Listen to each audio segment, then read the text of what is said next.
Halo, perkenalkan nama saya Anas Rahmani SPKP MB. Saya dosen jurusan keperawatan Poltekkes Kemenkes Jayapura. Saya ada di home-nya Prodi Pendidikan Profesional. Saya sebagai dosen harus melakukan yang namanya tridharma perguruan tinggi, yaitu ada pendidikan atau pengajaran, penelitian dan pengabdian masyarakat. Dalam untuk pendidikan dan pengajaran, saya mengajar di jurusan keperawatan ini ada dua, yaitu ada prodi pendidikan sarjana terapan keperawatan dan D3 keperawatan. Mata kuliah yang saya ampu biasanya yang pertama adalah keterampilan dasar keperawatan, kemudian keperawatan dasar, kemudian ada perawatan medikal bedah 1, perawatan medikal bedah 2, dan keperawatan medikal bedah 3. Selain itu juga saya akan mengajar yaitu keperawatan penyakit tropis 1 dan keperawatan penyakit tropis 2. Selanjutnya saya akan menjelaskan tentang mata kuliah keterampilan dasar keperawatan, di mana salah satu mata kuliah yang diampu oleh kami yaitu mata kuliah ini diajarkan dengan metode tim. Ya, ada 4 dosen. Deskripsi dari mata kuliah ini yaitu membahas tentang prosedur keperawatan yang menjadi dasar ilmiah dalam praktek perawatan yang mencakup pengukuran tanda-tanda vital, kemudian pengkajian pemeriksaan fisik, pengendalian infeksi, prosedur pemberian obat atau medikasi, kemudian ada perawatan luka. Ya, pengalaman belajar meliputi pembelajaran di kelas, laboratorium klinik, dan laboratorium keperawatan. Keterampilan dasar keperawatan ini beban SKS-nya yaitu adalah 3 SKS. Capaian pembelajaran mata kuliah keterampilan dasar keperawatan yaitu diharapkan mahasiswa dalam keterampilan dasar keperawatan ini mampu melakukan pengkajian keperawatan secara komprehensif yang mencakup pengukuran tanda vital, pengkajian keperawatan, dan pemeriksaan fisik. Itu yang pertama. Kemudian yang kedua, bahwa mampu mempersiapkan pasien yang akan melakukan pemeriksaan penunjang. Kemudian yang ketiga, menerapkan prinsip dan prosedur pengendalian infeksi dan pasien safety. Dan yang keempat itu bagaimana mendemonstrasikan prosedur intervensi. Mata kuliah keterampilan dasar keperawatan atau mata kuliah keperawatan dasar 2 ini dalam pembelajarannya dengan memenuhi komponen DII, di mana DII itu kepanjangannya delivery, interaktif, dan assessment. Delivery dapat dilakukan dengan penyampaian bahan tayang, yaitu kita gunakan PPT, adanya video pembelajaran, modul atau buku referensi melalui e-learning ya yang ada di Poltekkes Kemenkes Jayapura. Selanjutnya kalau interaktif ya, dapat dilakukan melalui diskusi berbasis teks atau learning yang ada di Poltekkes Kemenkes Jayapura, maupun kita menggunakan adanya WA group ya untuk daring dengan mahasiswa, ataupun ada video conference ataupun Zoom meeting begitu. Selanjutnya yaitu ada asesmen. Asesmen ini dapat dilakukan oleh tugas ya, penugasan pada mahasiswa untuk mata kuliah yang sesuai dengan pokok bahasan yang saya ajar. Kemudian ada kuis juga untuk mereka melalui yang ada di tugas-tugas atau di Google Classroom untuk mahasiswa, dan bisa juga melalui japri emailnya saya seperti itu. Oke, untuk asesmen atau evaluasi di sini mahasiswa akan dinilai dari kehadiran, kemudian ada nilai kuis ataupun tugas-tugas yang mereka sudah kumpulkan kepada saya, kemudian adanya nilai UTS ya, ujian tengah semester ataupun ujian akhir semester, dan kemudian kita gabungkan nilai pada saat nilai ujian praktek laboratorium di laboratorium keperawatan dan lahan praktek atau di rumah sakit. Ini akan menjadi nilai mata kuliah keterampilan dasar keperawatan ataupun keperawatan dasar 2. Selanjutnya marilah kita lihat sama-sama tentang proses video pembelajaran dari mata kuliah keterampilan dasar perawatan tentang perawatan luka. Assalamualaikum warahmatullahi wabarakatuh. Waalaikumsalam, Pak. Salam. Selamat pagi semuanya. Salam juga Bapak. Selamat Ya, pagi Bapak.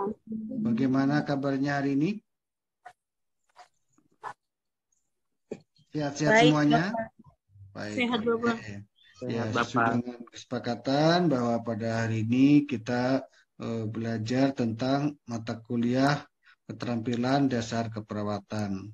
Ya, keterampilan dasar keperawatan ini pembelajaran dengan tim teaching sehingga Bapak dapat materi kuliah tentang prinsip perawatan luka dan perawatan luka sederhana.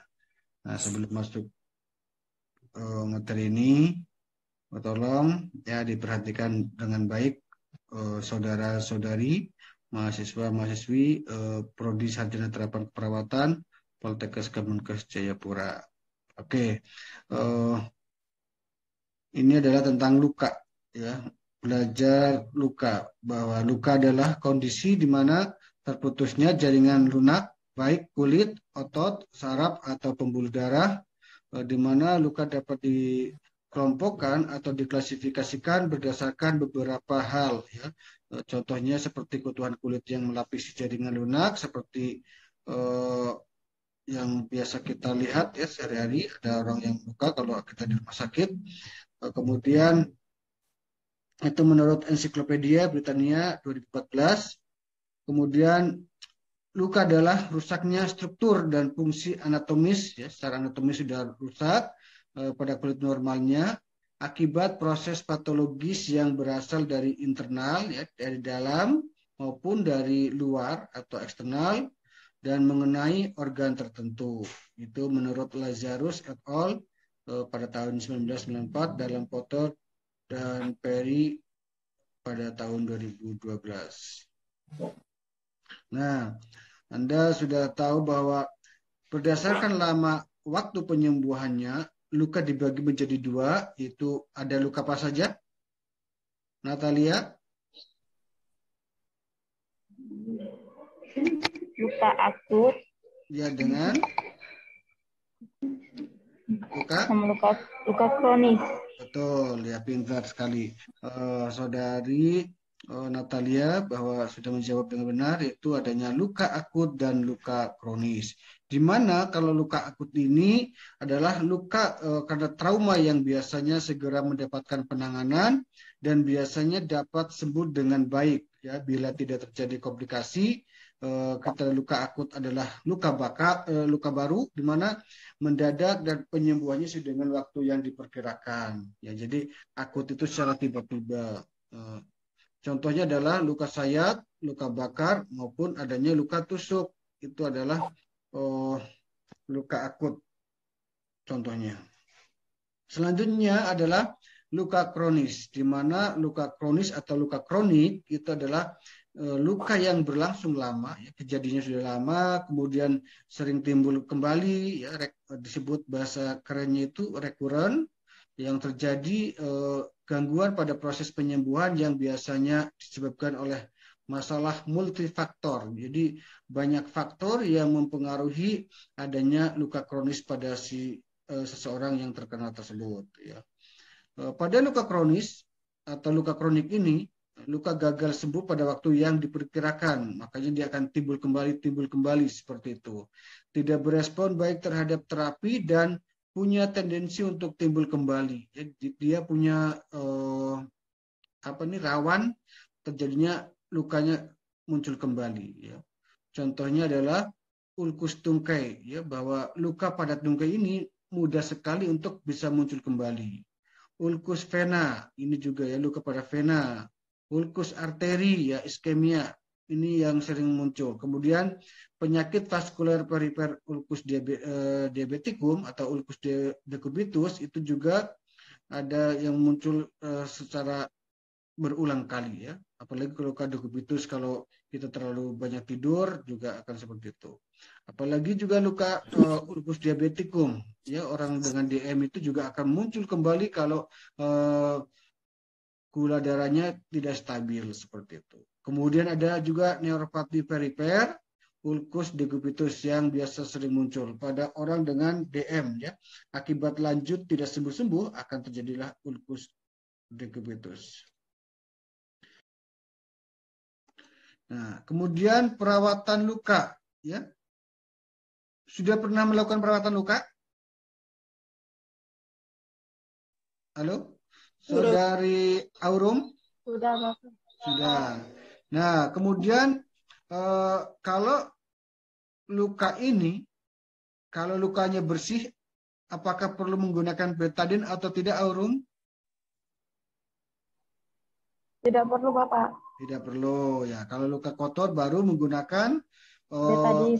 betadine begitu ya. Jangan lupa itu harus Anda perhatikan. Prinsip perawatan luka itu steril atau bersih? Itu dari Yohana Padua. Ayo. Prinsip perawatan luka itu steril atau bersih?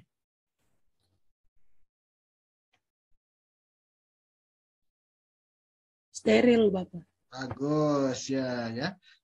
Steril. Yang namanya perawatan luka itu harus dilakukan secara steril. Tadi bahwa Anda paham yang namanya perawatan luka ini hanya untuk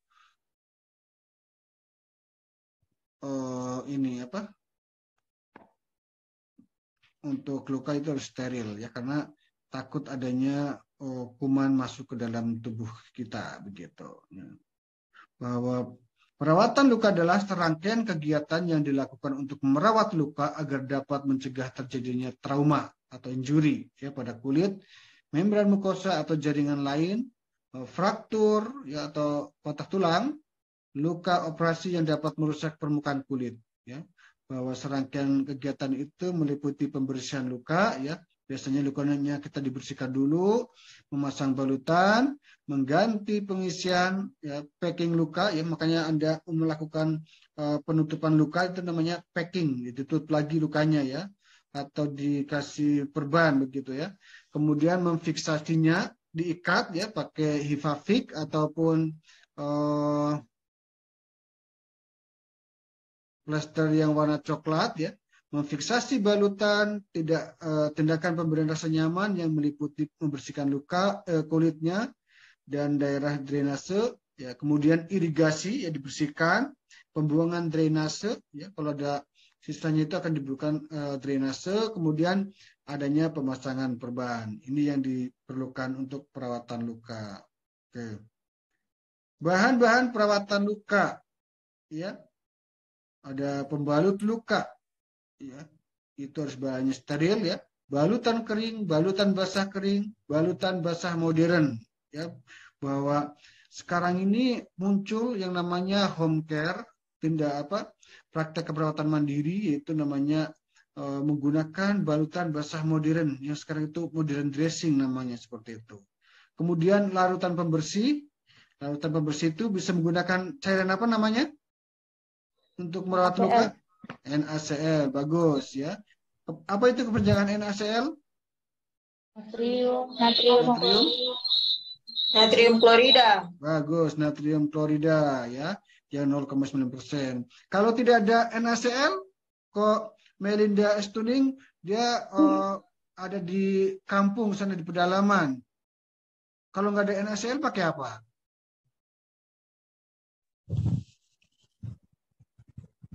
Dorcibirom. Ayo, pakai apa ya? Kalau tidak ada NaCl, kan belum tentu di kampung ada NaCl begitu. Di puskesmas atau pustu kehabisan begitu. Jadi Anda sebagai perawat harus bisa menggunakan apa? Pakai Air garam, Bapak. Air kelapa, Bapak. Air garam, boleh. Air kelapa juga, Bapak. Air kelapa? Iya, Bapak. Air hangat, ya, air matang begitu ya, menggunakan air matang supaya tidak terkontaminasi. Kalau air matang, kenapa pakai air matang atau air yang sudah direbus? Tujuannya agar kuman-kumannya di dalam air tersebut mati begitu ya. Kemudian agen topikal ya, ada obat topikal ya yang dioleskan di kulitnya ya, ataupun antibakteri ya. Ini yang diberikan pada bahan-bahan perawatan luka. Kemudian balutan sekunder ya, ada pita perekat ya. balutan perekat, dan ada perban. Ini yang diperlukan untuk merawat luka. Nah, kemudian juga ada yang pakai semprotan perekat. Ini belum ada ya. Nah, kemudian prosedur perawatan luka. Ya, perawatan luka berdasarkan karakteristik luka itu ada luka dengan jaringan nekrotik. Apa jaringan nekrotik itu? Ada yang tahu? Erinda Amran? Erinda, ada orangnya?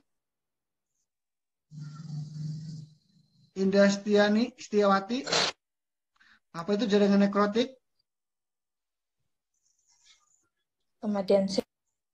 Ya, kematian sel. Ya, jaringan nekrotik itu artinya rusak mati, begitu ya.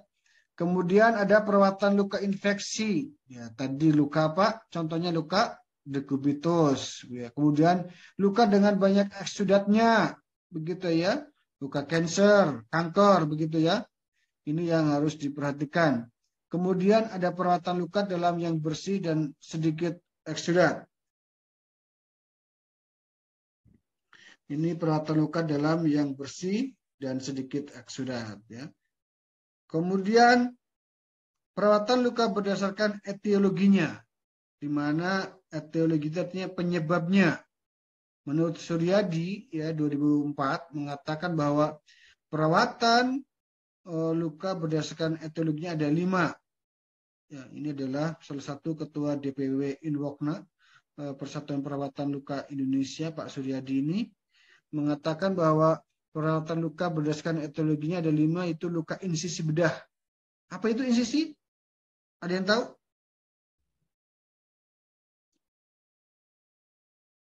Aksamina? Apa itu luka insisi, Munli? Metode Insisi bedah. penyayatan kulit, Bapak. Oke, bagus. Sayatan kulit. Ya, sayatan artinya makanya dilakukan insisi, artinya sayatan gitu. Luka insisi bedah, kemudian adanya ulkus arteri, adanya ulkus vena, ya ini yang sering terjadi. Kemudian neuropati perifer, ya, ulkus hepatik dan ulkus decubitus. Ini yang sering terjadi. Kemudian tindakan keperawatan terhadap luka. Ya, ada perawatan luka bersih, perawatan luka kotor. Tadi yang Anda sebutkan bahwa di mana prosedur perawatan yang dilakukan pada luka bersih tanpa ada pus itu nanah ya, ataupun adanya jaringan nekrotik, nekrose, jaringan yang mati, termasuk dalamnya mengganti balutan. Ini adalah nama dari perawatan luka bersih. Kemudian ada perawatan luka kotor, ya. Perawatan luka ini terjadi karena tekanan terus-menerus pada bagian tubuh tertentu sehingga sirkulasi darah ke daerah tersebut terganggu. Ya. Luka kotor, luka kanker, luka decubitus. Ini yang biasanya menyebabkan adanya pus ataupun nekrose begitu. Ya. Ciri-ciri luka biasanya ada lukanya tambah serum ya, yang warna putih, yang warna bening gitu ya, serum. Biasanya kalau habis kita luka muncul yang kayak air di permukaan kita, itu namanya ada luka plus ada serumnya. Kemudian luka plus ada pusnya ya, nanahnya ya. Biasanya itu ciri-ciri luka, pasti ada lukanya, pasti ada pusnya atau nanahnya begitu ya. Kemudian luka ada nekrosenya atau jaringan mati, ya kan, bahwa ciri-ciri luka yang sehat itu warnanya apa? Cirinya Ita Pagawak dan Elita Tabuni. Ciri luka yang sehat.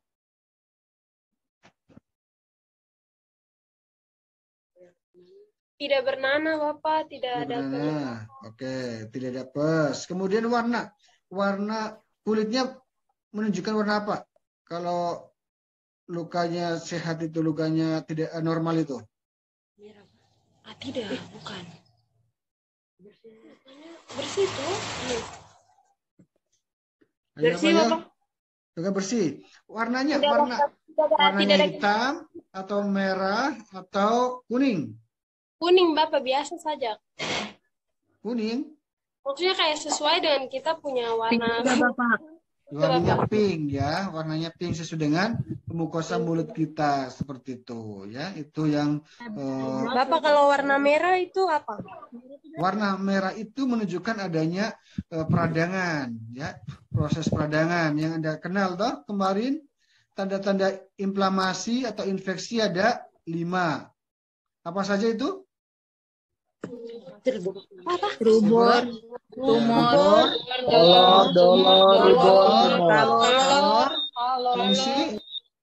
fungsi losa. Nah itu, jadi Ita dan Elita bahwa kalau ada memunculkan warnanya merah sekali, itu merah menyala, begitu namanya, dia memunculkan tanda infeksi, tanda inflamasi namanya rubor. Artinya dia kemerahan seperti itu. Ya.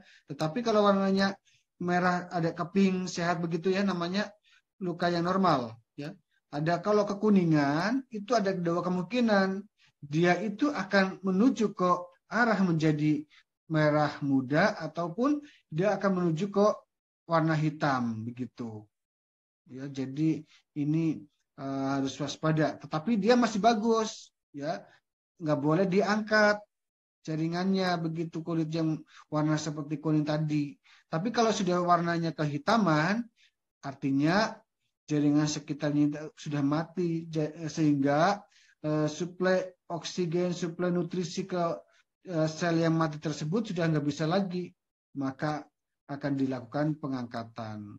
Begitu diambil yang jaringan matinya itu, yang nekrosis seperti itu. Ya. Jangan dibiarkan. Kalau dibiarkan itu akan menghambat proses penyembuhan luka seperti itu. Kemudian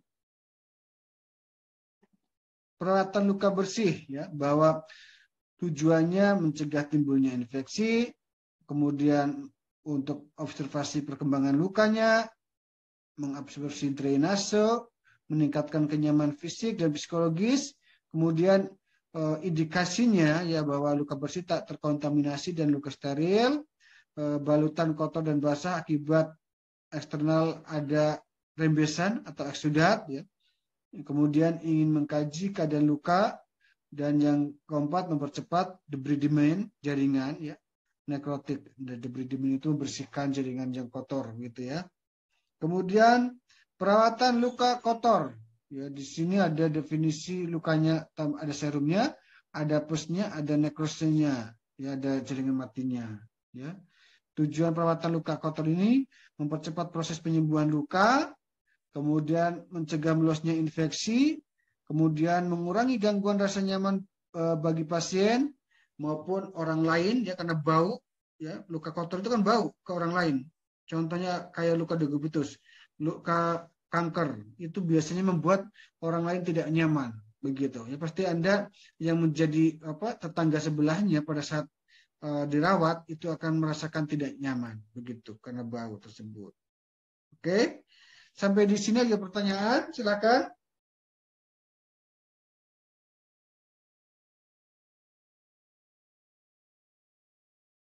Halo, saudara-saudari.